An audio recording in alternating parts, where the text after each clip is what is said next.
Hello दोस्तों, स्वागत है एक बार फिर से आपका मेरे चैनल पे आरएस लीगल अपडेट पे। दोस्तों, आज की वीडियो में बात करूंगी, अगर पत्नी बिना वजह, बिना किसी ठोस कारण के अलग रह रही है, तो क्या उसको मेंटेनेंस मिलेगा? ऐसे में क्या पति की जिम्मेदारी होती है उसका भरण पोषण का खर्चा करना? और इसके अलावा कोर्ट ऐसे मामलों में क्या फैसला देगी? आज की वीडियो में इसी टॉपिक पे बात करूंगी, पूरा लीगल जो सच है आपको बताऊंगी। चैनल पे फिलहाल नए जुड़े हैं तो चैनल को लाइक करिए, शेयर करिए, सब्सक्राइब करिए और ज़्यादा से ज़्यादा लोग तक शेयर करिए। साथ ही बेल आइकन दबाइए ताकि आपको टाइम टाइम से मेरी वीडियो की नोटिफिकेशन सबसे पहले मिलती रहे। तो बात करते हैं दोस्तों, देखो जब भी पत्नी क्या होती है लड़ाई झगड़ा करके, कोई रीज़न नहीं होता, जानबूझ के वो चाहती है कि देखो रीज़न यही रहेंगे जो मैं हमेशा वीडियो में बताती हूँ। झूठे केसेस, उन झूठे महिलाओं के बारे में बात कर रही हूँ, उनके लिए नहीं जिनके साथ सच में अत्याचार होता है। तो ये वीडियो आपके लिए नहीं है, प्लीज़ आप रिएक्ट करके कमेंट ना करें। दूसरा होता क्या है कि भाई अडल्ट्री में है वो, या फैमिली वालों ने प्रेशर में या जबरदस्ती फोर्सफुली शादी करा दी है, अब उसको नहीं रहना, या फिर ससुराल वाले पति उसकी बात नहीं मान रहे हैं, वो तो चाह रही है कि अपने इशारों से उसका पति या उसके ससुराल वाले चले, जो उसके कायदे कानून है ससुराल के उस हिसाब से वो ना चले, जो उसके मायके के हैं उस हिसाब से चले, जो उसके पेरेंट्स बोलते हैं पति उसकी बात माने, उसके पेरेंट्स की बात माने। तो यही चीजें होती हैं जो लड़ाई झगड़ा का के कारण मेन बनता है। तो भाई शादी को आप यकीन मानेंगे, हमारे पास ऐसे केस आते हैं, 1 हफ्ते 10 दिन के केस होते हैं, उसमें 498 केस कर दिया, डावरी डिमांड कर दिया कि परेशान करते हैं, और ऊपर से फिर मेंटेनेंस डिमांड करेंगे, एलिमनी डिमांड करेंगे, लाखों में करोड़ों में करेंगे। जब आपको साथ में नहीं रहना है, आपने 1-2 दिन में या 10 दिन में ऐसा क्या देख लिया कि आपको रिश्ता नहीं निभाना, फिर आप पैसे क्यों मांग रहे हो, किस चीज के लिए डिमांड कर रहे हो? पता नहीं क्या आज के लोग डेट में लोगों को होता जा रहा है, समझ में नहीं आ रहा है बिल्कुल। चलो ये तो बात है, आप लोगों के साथ भी चीजें होती होंगी। अब बात करते हैं, जब पत्नी बिना वजह, बिना किसी कारण के छोड़ के चली गई है, केस लगा दिया उसने और कोर्ट में प्रूव नहीं कर पा रही है, तो क्या फिर इस सिचुएशन में पति की जिम्मेदारी है? सच में जब उसने मेंटेनेंस का केस किया तो उसको उसका भरण पोषण देना पड़ेगा, उसको मेंटेन करना पड़ेगा। तो पूरा सच जानेंगे।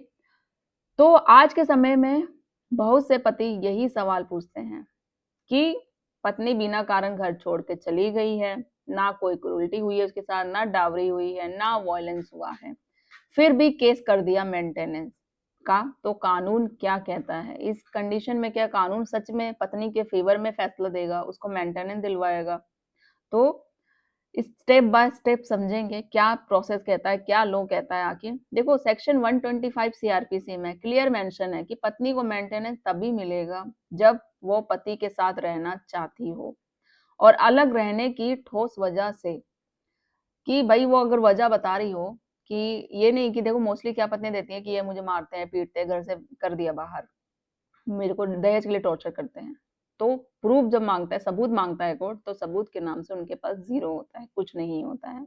तो Hindu Marriage Act 24 and 25 court check करती है पत्नी अलग क्यों रह रही है, क्या पति ने सच में उसके साथ क्रूरटी, नेगलेक्ट या अब्यूज किया है? तो वो चीजें होती है, अगर किया है तो उसको मेंटेनेंस दिया जाएगा, अगर नहीं तो नहीं दिया जाएगा, मेंटेनेंस डिनाई हो जाएगा। अब इसके सवाल होता है, अगर पत्नी बिना वजह अलग है तो मेंटेनेंस डिनाई हो सकता है, कौन कौन से वो कारण होते हैं? तो आप ध्यान से सुनिएगा। ये बिना वजह का मतलब होता है कि कोर्ट इन रीजनों को बिना वजह कह सकती है। कौन से रीजन होती है जो पत्नी बिना वजह रहती है? रीजन ध्यान से सुनिएगा, आपके केसों में भी क्या पता हो सकता है यही रीजन हो जो पत्नी कहती है।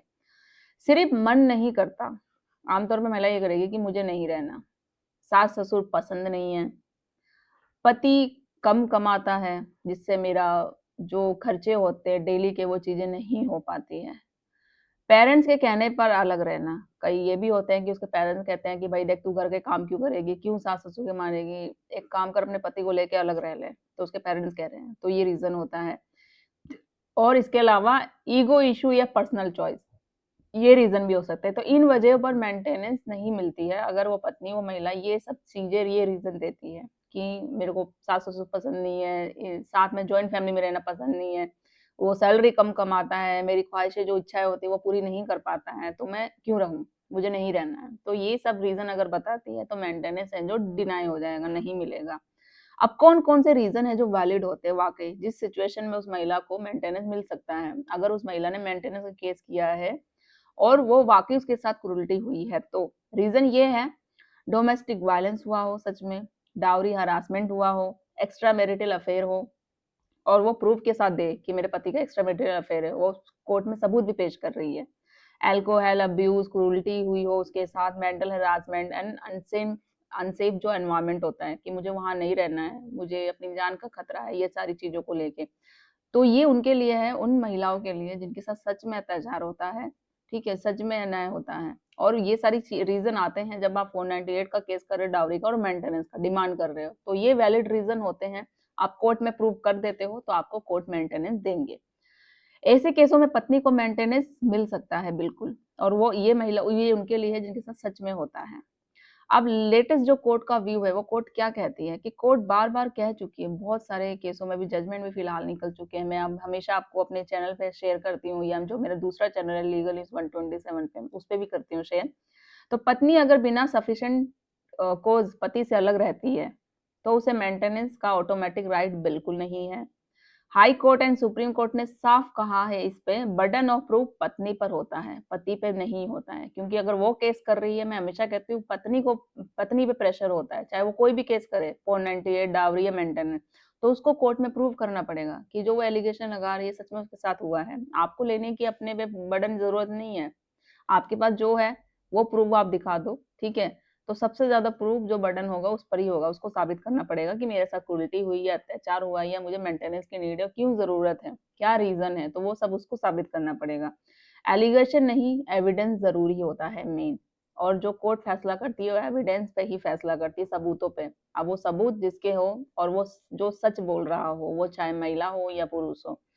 हस्बैंड के पास क्या ऐसे ऑप्शन होते हैं जिससे अगर पत्नी बिना वजह अलग है तो पति क्या कर सकता है? आप लोगों के पास भी ऐसे कुछ ऑप्शन होते हैं, जो ध्यान से सुनिएगा, आप क्या कर सकते हो जिसपे पत्नी का है जो मेंटेनेंस आप कैंसिल करा सकते हैं। मेंटेनेंस केस अपोजिट पार्टी का होता है, एविडेंस फाइल करें आप, WhatsApp chat, call recording, neighbour या फैमिली कोई विटनेस हो जिसको आप कोर्ट में पेश कर सके। प्रूफ कि पत्नी खुद घर छोड़ के चली गई है, आपके पास ये प्रूफ होना चाहिए, खुद घर छोड़ के चली गई है, और वो विटनेस आपको कैसे बनाने हैं, एविडेंस कैसे बनाने हैं, वो आप पे डिसाइड है। पत्नी जब भी लड़ाई झगड़ा करती है, मैं हमेशा बोलती हूँ, आप रिएक्ट मत करो, आपको पता है कि वो गलत कर रही है, तो उसी समय रिकॉर्डिंग कर लो, ऑडियो वीडियो जैसे भी होता है। घर छोड़ के गई है वो, सीसीटीवी फुटेज होता है हमेशा, आज के तो घर में सबके लगे रहते हैं, तो वहां से फुटेज आप कोर्ट में पेश कर सकते हो। कोई हिडन कैमरा घर में लगा लो जिससे कि आप कोर्ट में करो। अब जिस दिन छोड़ के गई है उस दिन आप पुलिस को कॉल कर लो, एक कंप्लेंट लिख के आ जाओ, तो वो सारे एविडेंस होते हैं जो कॉपी, वो अपने पास आप रख सकते हो, आने वाले टाइम में आप कोर्ट में पेश कर सकते हो। तो ये सारी चीजें होती है, और इसके अलावा सेक्शन 9 भी आप फाइल कर सकते हैं। अगर पत्नी कोर्ट में फॉल्स एलिगेशन प्रूव कर देती है तो मेंटेनेंस मिल सकती है, इसलिए हर स्टेप लीगल एडवाइस लेना जरूरी होता है। ये सारी चीजें हैं। तो साफ बात यह है कि पत्नी बिना वजह अलग रहे तो मेंटेनेंस ऑटोमेटिक नहीं मिलता है, उसको साबित करना पड़ेगा। कोर्ट रीजन प्लस प्रूफ दोनों देखती है। अगर आपको ऐसा लीगल इशू फेस करना पड़ रहा है तो सही जानकारी के लिए सही समय और सही तरीका जरूरी है, बहुत जरूरी। तो आई होप आपको चीजें समझ में आ गई होंगी। कुछ क्वेरी, कुछ डाउट होता है तो कमेंट में करके पूछ सकते हैं, या केस के रिलेटेड आप प्रॉपर लीगल एडवाइस चाहते हैं तो कॉल करके बात कर सकते हैं, अपॉइंटमेंट बुक करके। तो ज़्यादा ज़्यादा लोगों तक शेयर करिए, चैनल को सब्सक्राइब करना बिल्कुल मत भूलिए। जल्दी मिलती हूँ मैं ऐसे इन्फॉर्मेटिव वीडियो के साथ, तब तक के लिए थैंक यू।